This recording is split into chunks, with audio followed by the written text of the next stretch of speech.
Pod Candy! A podcast about cults, crimes, and killers.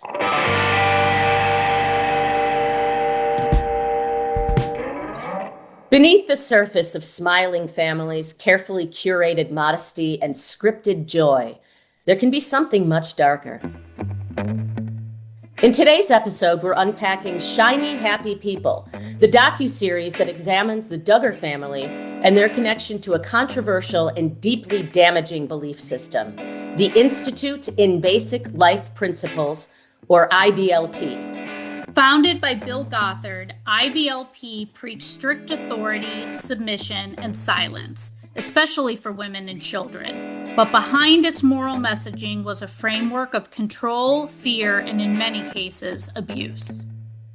We'll explore the roots of the organization, how its teachings infiltrated homes and churches across the country, and the long-term impact on those who grew up in its grasp. This isn't just a story about one family. It's a story about power, indoctrination, and the voices that are finally breaking through the silence. Please note, this episode includes discussion of child abuse, sexual abuse, and other sensitive topics. Listener discretion is advised. Outside my window, it's only raining. When the wind blows, I feel pain.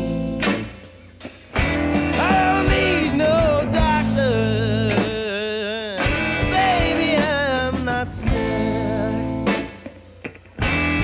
My body's been locked up, heartbroken ever since.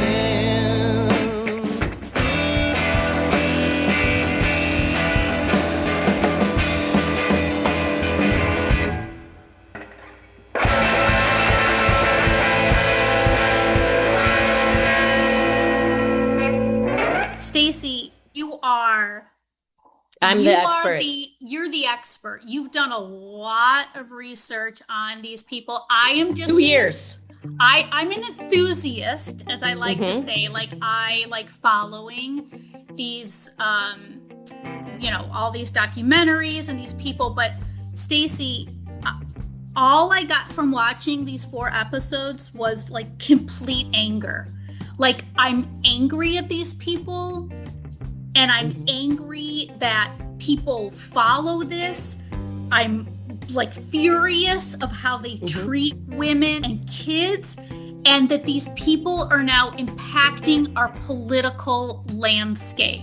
So give me your expertise on this. Okay, so I developed an interest in cults in general when I started listening to Digging Up the Duggars, which is a podcast on Apple Podcasts with these 2 fantastic people.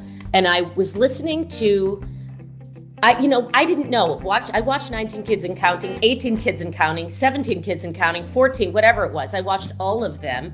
And I was kind of obsessed, I was sort of voyeuristically obsessed with watching how this family works. And there's a part of you that like looks at it and goes, gosh, they're so organized. Their kids are so good, blah, blah, blah, blah, and they're doing all these fun things. I mean, yes, they believe in creationism. Yes, they don't have they're not secular at all. Yes, they're a little strange. But I watched it, and then I started listening to this podcast, Digging Up the Duggars, and started doing deep dives into IBLP, which is the Bill Gothard's Institute in Basic Life Principles, which is something he created and made up out of his head. He claims to use the Bible. Nothing in it feels biblical or Jesus-like. Everything is about control, manipulation, isolation, and just like we were talking about with the Orthodox Judaism, this is very similar, where hypocrisy is at the top of it. They don't even see, they're doing this for the Lord. They don't watch TV, but they will do their TV show because it's for the greater good of the Lord. The Duggars were definitely used as a recruiting tool for IBLP. God has opened up a lot of ministry opportunities for our family. It's not a show. It's really not. It's our life. It really is. Christian fundamentalism was largely underground. They had their own schools, their own entertainment, their own everything, really. They had no reason to interact with secular culture. And then the Duggars came around and it suddenly was mainstream. When there is sexual abuse in these kinds of situations, it's because there is no, just like Orthodox, there is no education around sex, how to have sex, what it means. Women are, in this purity culture, they're told to cover things so that your eyes go to the countenance. It's about the countenance. So if a man or somebody looks at a woman, it's her fault for not being modest and covering up. We're going to be talking about clothing. Why is this such an area of contention? The problem is that men have a problem with their eyes. The solution is to avoid eye traps. The shorter the skirt, the more vicious the trap. It's her fault if she's raped because she should have screamed out, "I'm Lord, help me, save me." If you don't scream to the Lord to help you be saved during a rape, it is your fault. Wisdom Book 36 teaches the law of crying out, which is that if a woman is sexually assaulted and she doesn't cry out to God for help while it's happening, she's equally to blame. It is your fault because a man loses control. Similar to last week when we were talking about, the men, if they have a hard on all the time because they're walking around looking at girls. If you have no experience with women or men or people in general in a sexual way and have no history, no education, you're going to wonder and be curious. And then usually that goes into abuse. In one of the morning wisdom searches, they had us go around in this circle and talk about if we had been attacked or molested or raped and what we did to deserve that attack. Sexual abuse, physical abuse, child abuse, everything you can think of under the sun. And it is mind-blowing how hypocritical this work is that they're doing. They believed in physical punishment for nearly everything. It was a fear-based tactic and it was very effective. In my family, my mom was my primary abuser. She would scream at us, she would threaten us, she would beat us mercilessly. At one point, she beat me for an entire hour in a church bathroom in an effort to break my will, as she said. I want to just make sure that everybody knows. So this documentary did focus on the Duggars and especially their oldest son, Josh Duggar, who a lot of people know.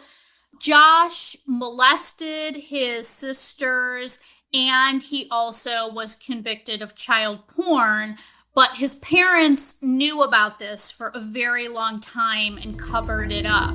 Reality TV family in freefall. A bombshell, May 19th, 2015. Shocking accusations come to light that the eldest Duggar child sexually abused children. After an anonymous letter to the Oprah Winfrey Show, Oprah's team called the child abuse hotline, and police started asking questions. Stunning even by reality TV standards. The news came to light when In Touch magazine obtained a decade-old police report detailing Josh's alleged molestation. It reveals that Josh, while 14 or 15 years old, forcibly touched at least 5 girls in 2002 and 2003. Some are speculating the unnamed victims are some of Josh's sisters.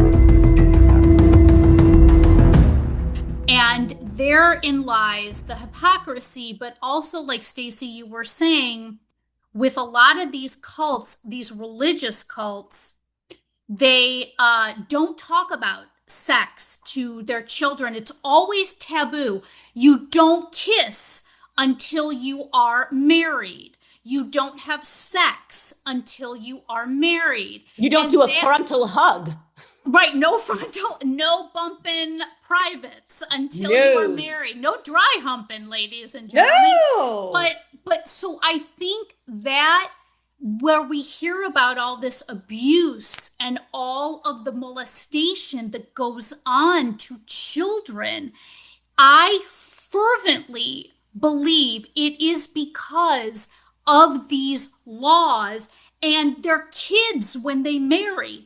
most of these people in these fundamentalist Christian organizations, and also like the Hasidic Jews that we talked about before, the Orthodox Jews, you get married to have sex, essentially. You are to have children, to enjoy it, No, you're courted at like, 16, 17 years old.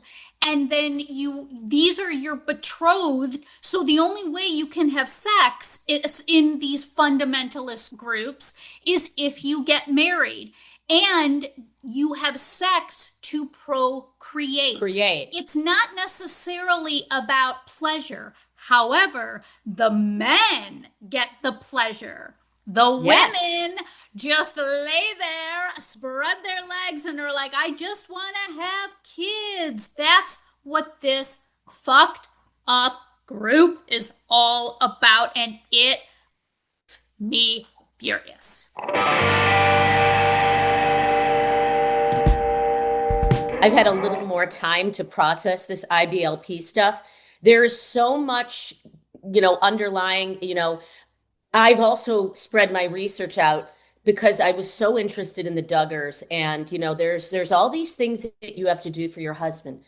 If you notice, she talks in this higher register, and she has to look up at him while he's talking. You must look up at the father.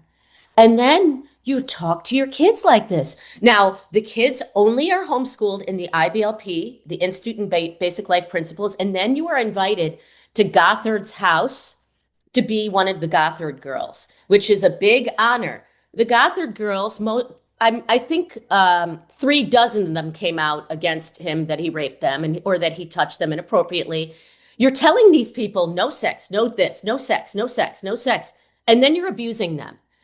What goes on in that person? This is something we'll talk to Dr. John about, but you're abusing them. So you're hypocritical. You're becoming this cult leader so that you can abuse people and keep them controlled without asking questions.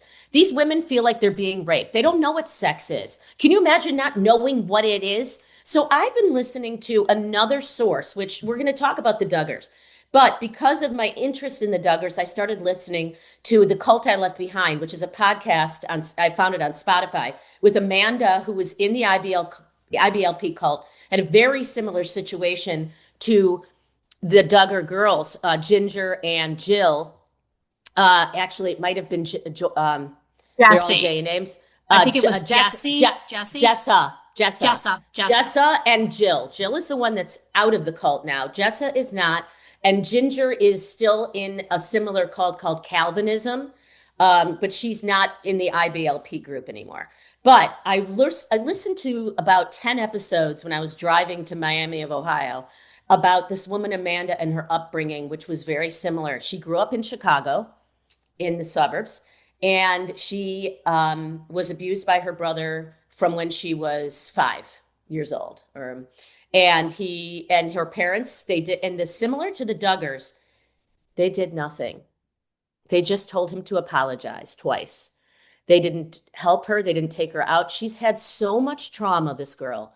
She's had more trauma than anybody I've ever heard of. So you've got that. And then you've got Jill Duggar talking about how she doesn't want to talk about it because it's so hard to talk about. Can you imagine if your parents did not reprimand your child? And the person that Josh went to get treatment was another predator, another sexual predator, a friend. It's so unchristian. It's so unchristian that it's almost anti-Christian. This is not what Jesus taught. This is not what he wasn't into taking babies and putting them on the mat. And if they grab for something, slap them. You have to train it. It's called training, a blanket training, where you slap the kid and you beat them into submission because no age is if any kid is crying, nope, you got to get them disciplined. You got to get them listening. I know that there was a particular style of child training called blanket training. You put the kid on a blanket, probably 6-month-old, and you put something they want just outside of reach off the blanket. And when they go to reach for it, you hit them. And if they continue to reach for it, you hit them again. The idea is you're breaking the rebellious spirit they are born with. So blanket training was also covered in Michelle Duggar's book. I would focus on blanket training, calling out, "Okay, boys, it's blanket time. Oh, isn't this fun? Come pick a toy so we can have blanket time. We're gonna practice. Okay, Mama, sit really still and look at me with big old smile. I wanna see that smile now. No wiggles, be still."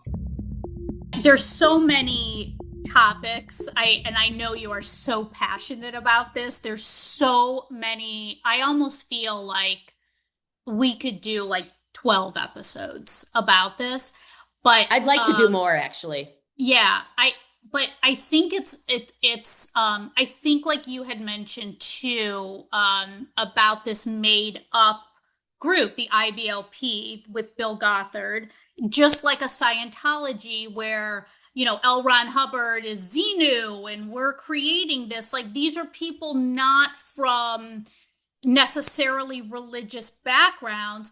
And I have to say, Bill Gothard, who is still alive, who lives in Illinois, where we are both from, in Hinsdale. No, I think Hinsdale. Hinsdale.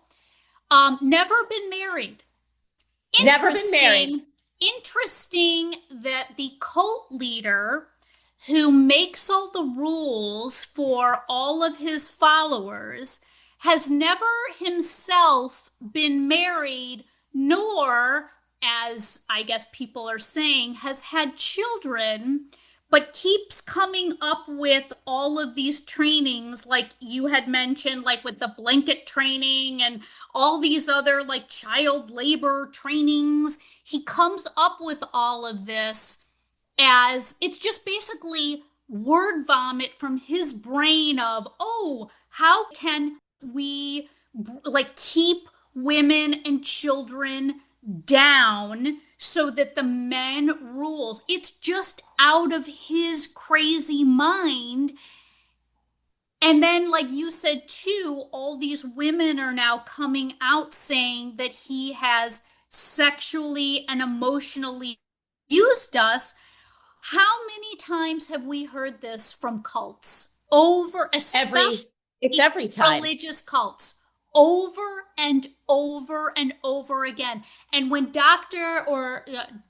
John comes out, I'm always fascinated by the survivor stories, because there were quite a few survivors that were interviewed for this, as well as Jill Duggar, one of the daughters of the Duggars. Mm-hmm. I'm always very curious to know how these people have the strength to endure this for their whole childhood and then come out on the other side and help spread the word for others not to join these types of groups. I'm hoping that this is starting to die down a little bit, but I don't really know if it is. I'm listening to Amanda talking about, she's tried to get out of this cult and it took her forever, and her family doesn't talk to her, and they took the side of her brother, the one that abused her. And you see this also with the Duggars. They take the side. They don't take the side of the victim. They consider the brother a victim. And then I want to mention Michael and Debbie Pearl, the most dangerous people on the planet. They are the ones who wrote To Train Up a Child and Preparing to Be a Helpmeet. They are these auspices of No Greater Joy Ministries. They're pastors, missionaries, and evangelists for over 60 years. And they talk about homeschooling. They talk about beating. They talk about just everything that's disgusting about, and look at the guy. He's just, come on, shave your beard. Who are you? And they are like the new David Letterman, with the beard. Yeah, it's the evil Letterman. Sorry, David, we know you're not evil. But these people, Michael and Debbie with an I, Pearl, they're part of the problem because of these books and this training a child. And like we talked about in the first episode we ever did about Gwen Shamblin, about isolating kids and putting them in a room with a Bible and leaving them in a room for 3-4 days at Bill Gothard's mansion. And then his brother was also abusing people in the North Woods. He had a house. He just shipped them over there. No therapy, nothing could help them. Just move them over, move them around, try to change it, get somebody married. If Bill Gothard marries that girl, then the case is up, Bill Gothard had actually been the subject of a sex scandal back in 1980. Steve Gothard, Bill's brother, was using his position of power in IBLP to sexually harass women and to coerce them into performing sex acts on him. People are coming forward and saying that Steve has sexually abused and harassed multiple people in the office. And so what Bill did was take his brother, sends him out to a campus that has even less oversight than the main campus does, and then leaves Steve to basically do whatever he wants out there. The Northwoods Conference Center in the Upper Peninsula of Michigan. Tubing, kayaking, and hiking were just a few of the many activities they were able to enjoy. There's a landing strip for the Learjet that they owned. Girls who disobeyed Bill got sent to Steve in the Northwoods. At one point, Bill Gothard is caught with a young woman in a cabin, and so this kind of comes to a head, and Gothard and his brother are confronted by everyone who's working for them. Bill keeps trying to find ways to keep Steve in the organization, and one of his solutions is, well, why don't we just have him marry one of the women? And when you try to get an understanding of what was going on in this culture and how were women viewed and how is sexuality viewed, that story is terrifying. I guess the fear that I always have are that these people are infiltrating now politics and they are getting elected. Madison Cawthorn, was that his name? Who's now not even, I don't even think he's in politics anymore, but that is the goal of the Duggars, the IBLP. That is the goal, to get people into politics to then basically have our country, everyone in our country, live like these people.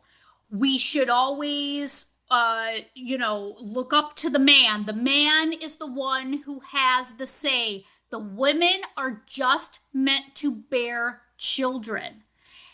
The children are treated like shit until they can marry, until they're old enough to get married. The man is the ultimate authority. The father's the authority until you get married. The authority then switches to the husband. So until you get married, even if you're 20, you can still be beaten by your parents, physically beaten. And then you get beaten by your husband. Yep. So I think now is a good time. John has been in the green room for a while, probably eating all the donuts. So let's let him in.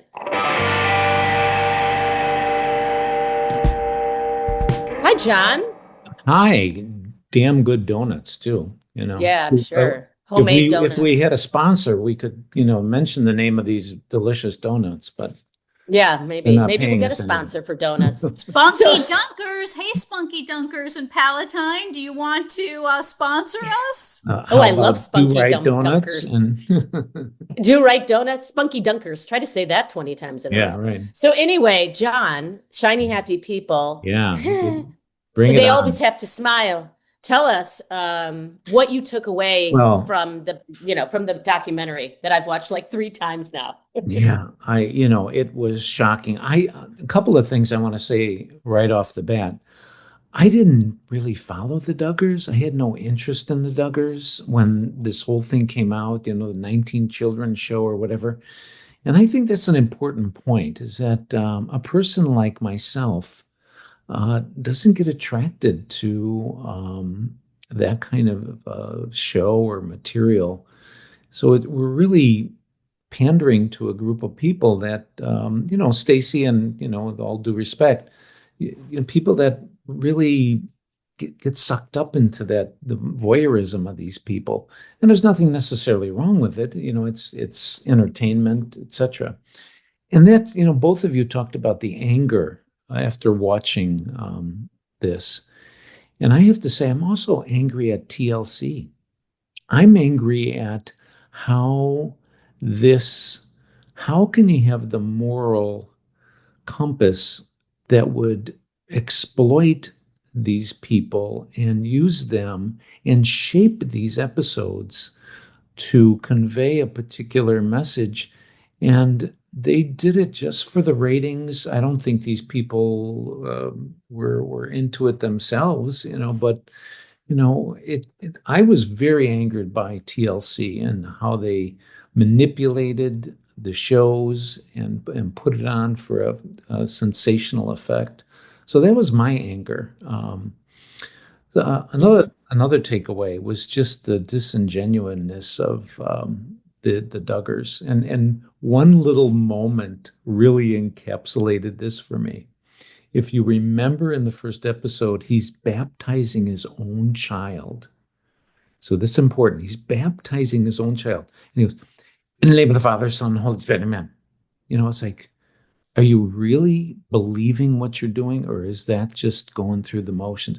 In the name of the Father, Son, and Holy Spirit, amen. And it's like, really? And I just saw that as such an example of being disingenuous and not believing what you're doing. Gothard turned every father into a cult leader and every home into an island.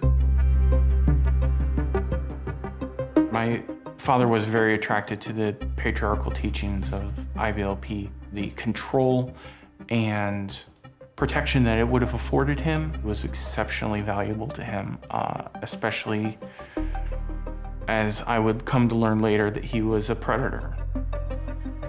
When I was 12, he was convicted for sexual assault against a minor. So it destroyed my idea of what a family was. And the support that my mother received through IBLP to stay with him, to continue to bring him back into our home, was deeply traumatic as well. This kind of stuff was swept under the rug. That's something that I experienced directly. I had also, not to toot a horn, but I also never watched the Duggars. Like, I really honestly knew nothing about them until this documentary a couple of years ago. And then obviously, like Stacey, have watched it a couple times since. But I think you're spot on, Doctor. The fact that TLC made these people almost enviable. Like, I think that some of the survivors had mentioned that, they'd watched the Duggars and they saw their lives in this, but it was more tragic than, they're promoting this wonderful family. It was like, can't these people see that these children don't have emotion, that this is how I lived my life? So the survivors found it terrible that TLC gave them a platform, and it also made them become so much more popular and to have people want to be a part of the IBLP because it looked so great on TV. So what do you kind of think about all of that? Well, when I watched the documentary, and to let the audience know,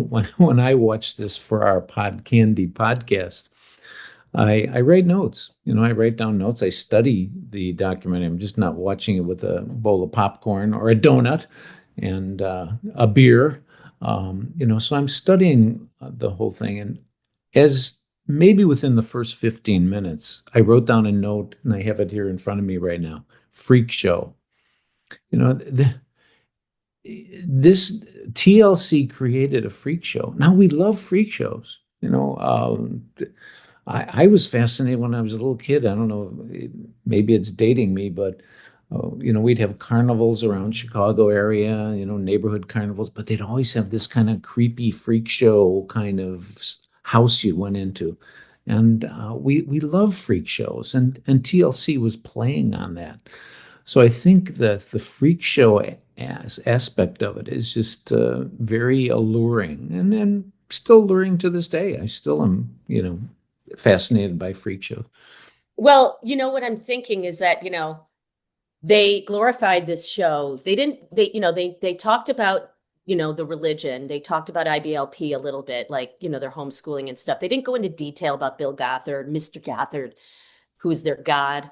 They didn't go into detail, but I think it's so interesting that only when Josh got arrested, then the show went off the air. And that only happened because Oprah got a call when they were there and found out. And it's like, what about all that leading up to it? There's these two cameramen that they talk about. I mean, weren't they seeing anything?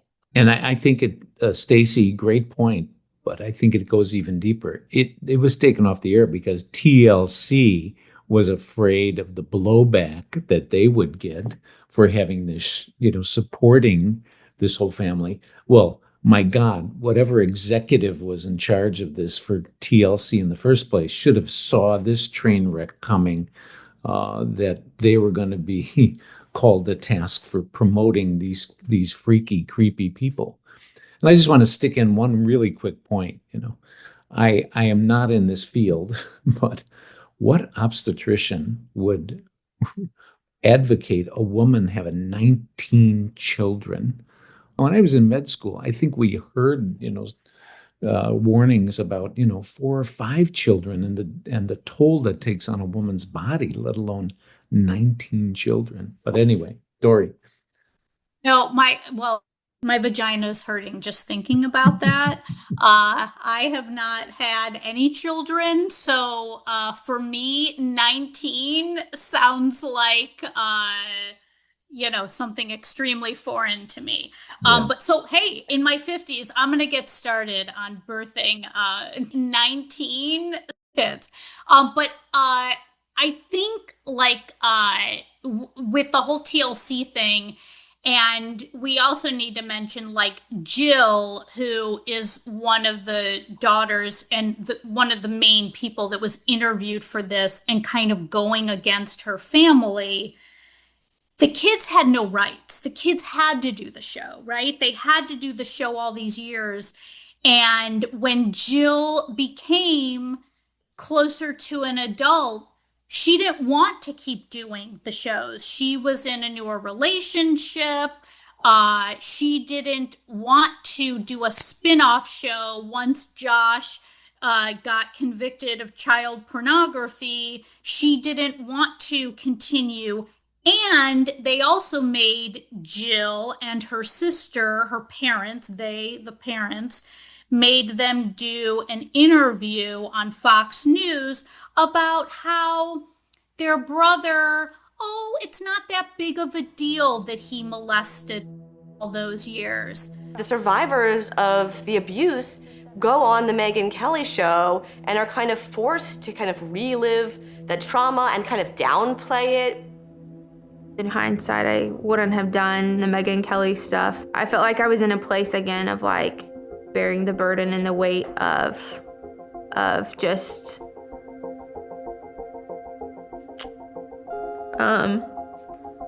even though you volunteer, it's you feel obligated to help. How old were you when Josh inappropriately touched you? I was 12. I do want to speak up in his defense against people who are calling him a child molester or a pedophile or a rapist, some people are saying. I'm like, that is so overboard and a lie, really. And in our case, it's very mild compared to what happens to some. I know young so many women, girls go through things that are way worse. So for me, I'm sad because this is my older brother who I love a lot, and I had to make that choice to forgive him, It wasn't something that somebody forced, you need to do this, It's you have to make that decision for yourself. John, how in God's name, and I say that fully knowing in God's name, do the parents not give a shit about their children? Well, I wanna shock you both. I deal with a lot of sexual abuse in my practice of people that have been victims of sexual abuse, molestation, rape when they were kids. And this is not uncommon. To this day, this week, I must have seen 2 or 3 people that have been sexually abused as kids. And here's the point.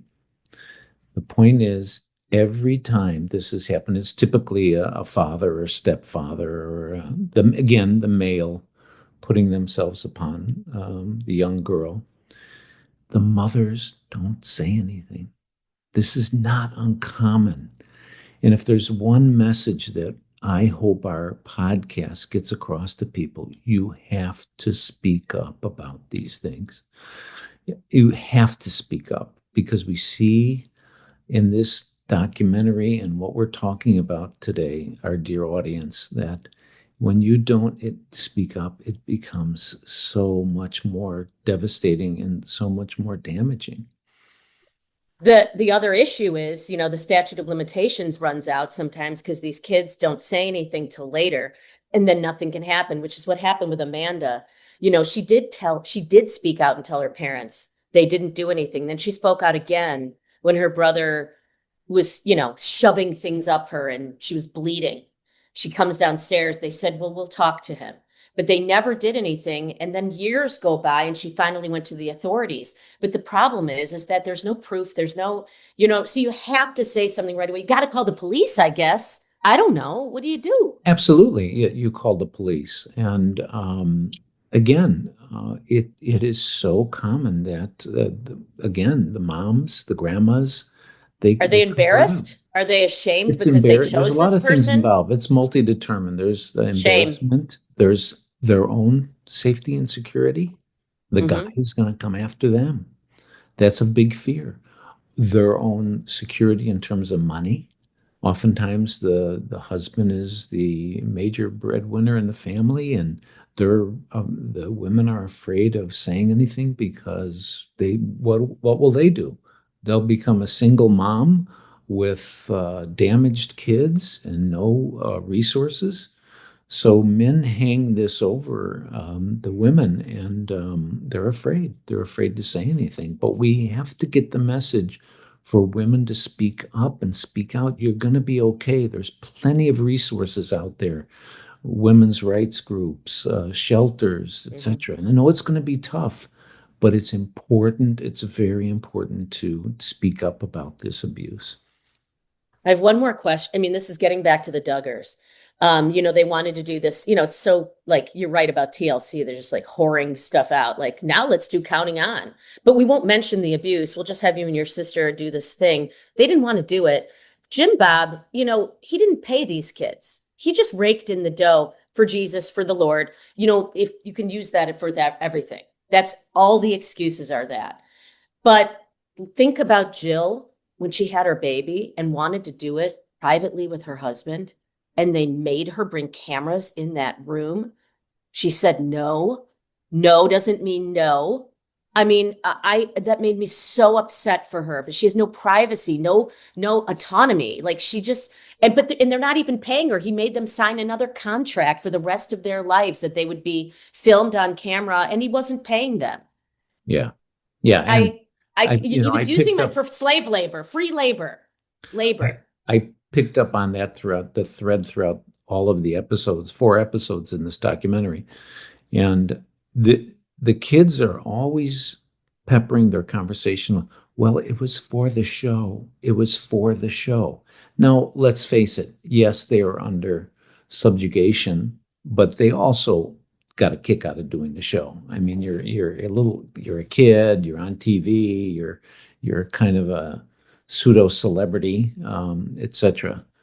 But this goes back to what we've talked about in many of our episodes, this kind of brainwashing and control that happens. The kids, it was for the show. It was for the show. Yeah.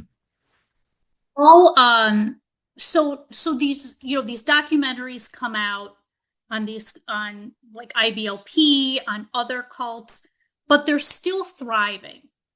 And I understand that they don't most of these don't allow their members to look on the internet or, do any of their own research, watch documentaries. But what about people who know about this, watch this, and then still join these types of organizations that are cults in the name of, I get it that they're trying to better themselves with the Lord, but how are they still so popular? Let me address that. And and the answer may be kind of simple. Maybe shall I say fundamentalist? And that's people are looking for answers. Stacey brought up these I forget their name, Michael and Debbie Pearl, with these Michael and Debbie.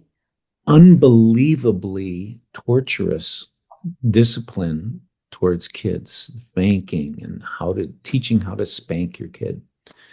But people are looking for answers with kids. Kids can be wild. Kids can get into trouble. Kids can be embarrassing. And we're all looking for ways in which to stop that. And, as crazy as it sounds, these extreme methods, they stop kids from acting out. You guys mentioned the whole blanket training, and the audience needs to know, this is what's shocking about this. The blanket training was you put your child on the blanket, and then just out of their reach, you put something they would really like, something they want, and you spank them and you slap their hand so that they can't grab what they want. And this comes from, these are infants. And the philosophy behind it was, we're training them that, to be able to take discipline and to kill their instincts. Yeah. It just kills their instincts. That's the point. Crazy. They're starting at 6 months. Yeah. They do this at 6 months. And Michelle Duggar is like, oh, look, kids, it's blanket training time. Like it's a fun thing to do. That's brainwashing to your children right from the get-go. Yeah. And they don't want your kid to think for themselves. You can't think for. And by the way, you mentioned from months old. I think the audience needs to understand something. We threw out terms with Josh Duggar of his child abuse and child pornography. The type of pornography that Josh was into is probably the most vile, ugly, evil pornography on kids you can possibly imagine. Torturing children that are toddlers and babies, torturing them, as well as sexually abusing them, babies and toddlers. It's the most vile, sickest child pornography you can imagine. I just want to throw that in because Dori reminded that when she talked about how young these kids are that they're abusing. The kind of pornography that he was, first he had the molestation, he went away. That didn't cancel the show. It was when he had where they found the child porn in his computer, and he goes, "What's on there? Child porn?" Yeah, and not only again we see the parents covering that up, we have TLC covering that up. Yeah, everyone's covering it up, and as you said, the pornography was the most vile, horrific, abusive stuff, and yet Michelle and Jim Bob have never. They're so sociopathic, I guess. They just don't break character. Well, he's had a problem. He's had a problem, and we're dealing with it. You can't, I don't want to, I'm not a Josh apologist at all. He's obviously very sick. But like you guys are saying, like we're all saying, I blame the parents. It is the parents. It is the whole system of this organization, of a lot of cults like that. Josh grew up thinking, well, this will be okay because everybody kept covering it up. Absolutely. So It's what we call tacit permission. You know, you're really being enabled, and you get permission to do what you're doing. And that's another thing that we know, is that when that happens in families like this and organizations like this, it's an organizational dynamic. And it goes back to a question you both posed before I got on the show about, well, how does this leader, this Gothard guy, who espouses these values of, chastity and et cetera, and yet privately he's raping people and touching people and abusing people. Why? We have a term in my field called sublimation, and what he was doing was sublimating his own twisted, evil desires and needs, and sort of like a cover-up of how could nobody would come to me and accuse me of doing these vile, evil things, because my whole program is about good values and the Lord and things like that. So these people, in their own ignorance, think that that's going to cover up their evilness. And do they know this consciously? I mean, like when somebody becomes a priest so that they can, and I'm not saying this is bad. I mean, maybe some people want to cover up their homosexuality or their, sexuality or abuse of kids. But it's a similar thing where you're just hiding behind a lie. Right. And some people know it, some people don't. I don't know. This Gothard is not the most brilliant individual. What's that phrase? The brightest bulb in the box, or which is another thing that aggravates me about these groups. You look at this guy, he's a mealy mouth. He hardly moves his lips when he talks.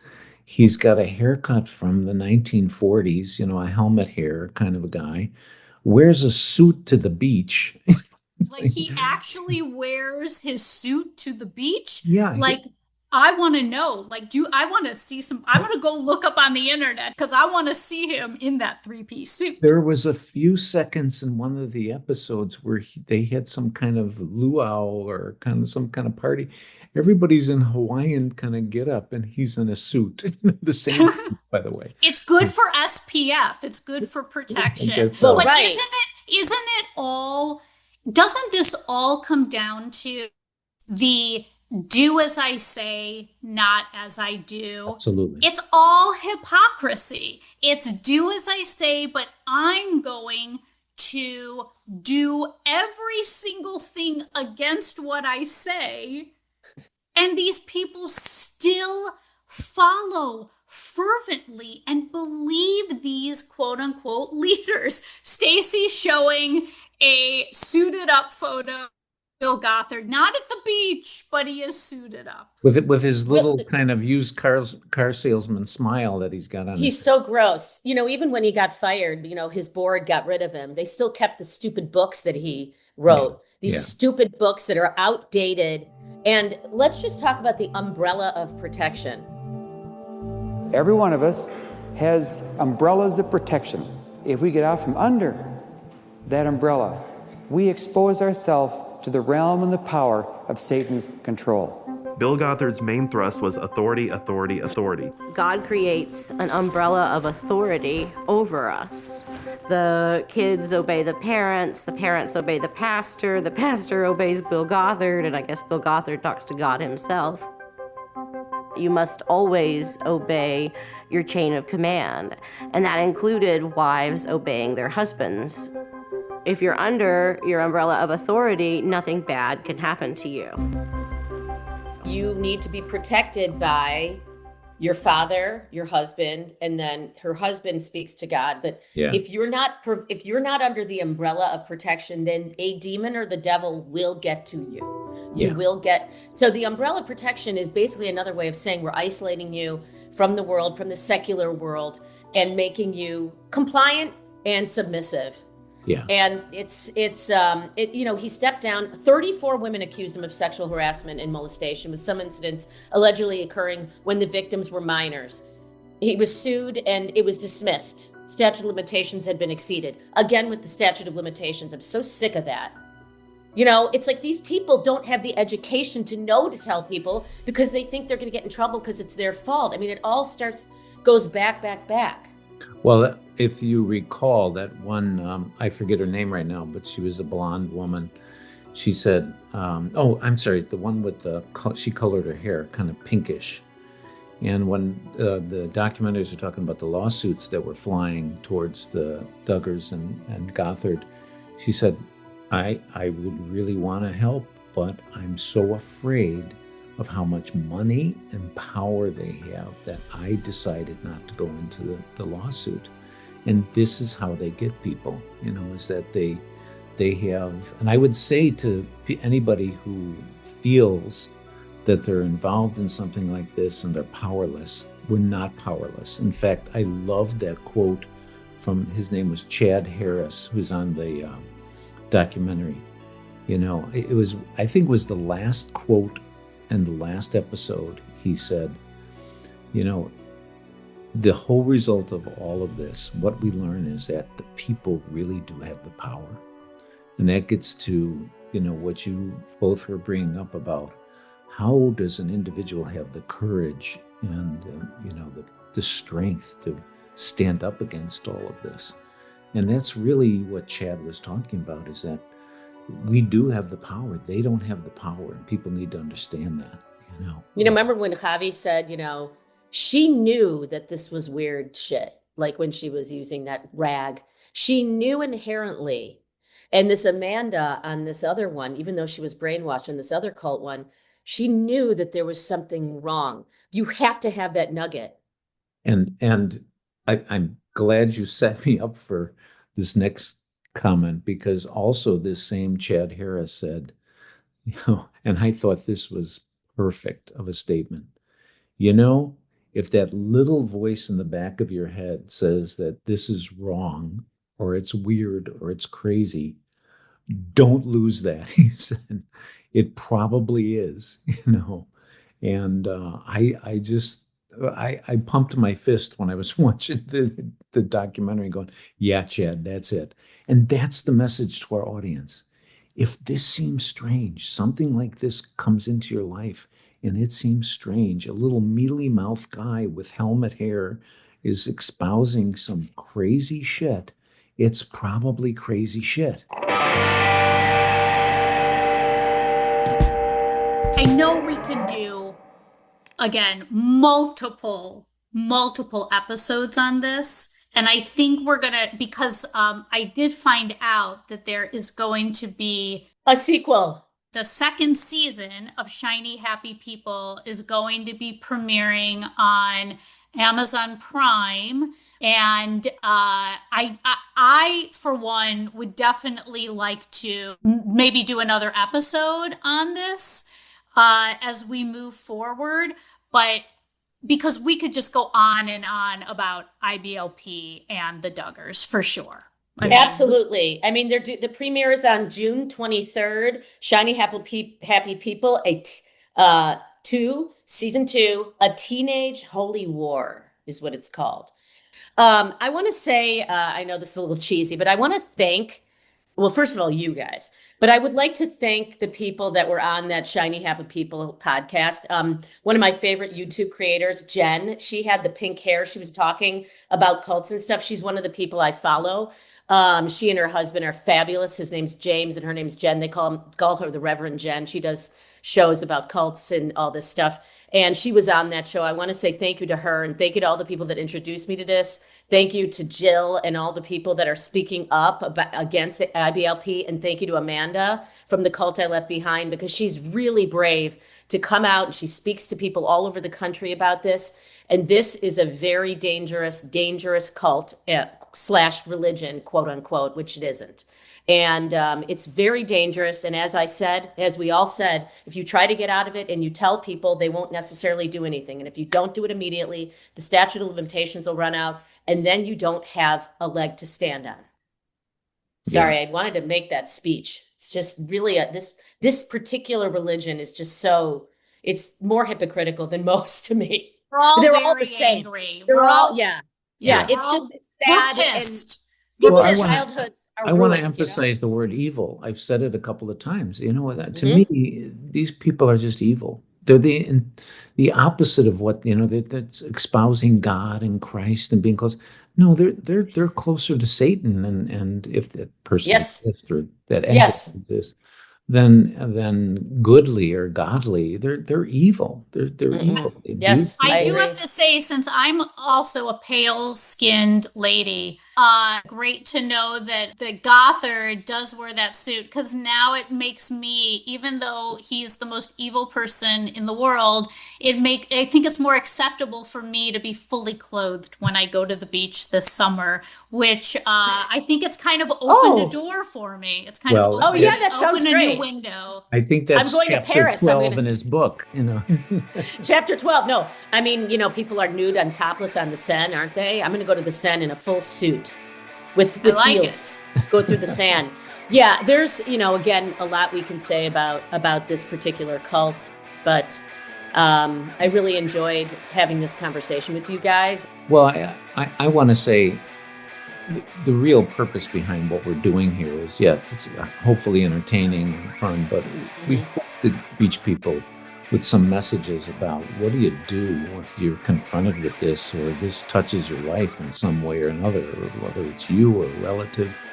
I hope people listen to what we're trying to say about this is what you need to do. And in this episode, speak up, especially about this sexual abuse and things that are so vile in life. We have to speak up. So thank you guys. Yeah. Thanks so much for listening. Be sure to join us next time when we'll be diving into another cult or crime. Our theme music is written and performed by Midnight Current. Check out more of their work on SoundCloud. For more about us and to catch up on every episode of Pod Candy, head over to podcandypodcast.com. You can also find us on Apple Podcasts, Spotify, or wherever you get your podcasts. See you next time. Pod Candy!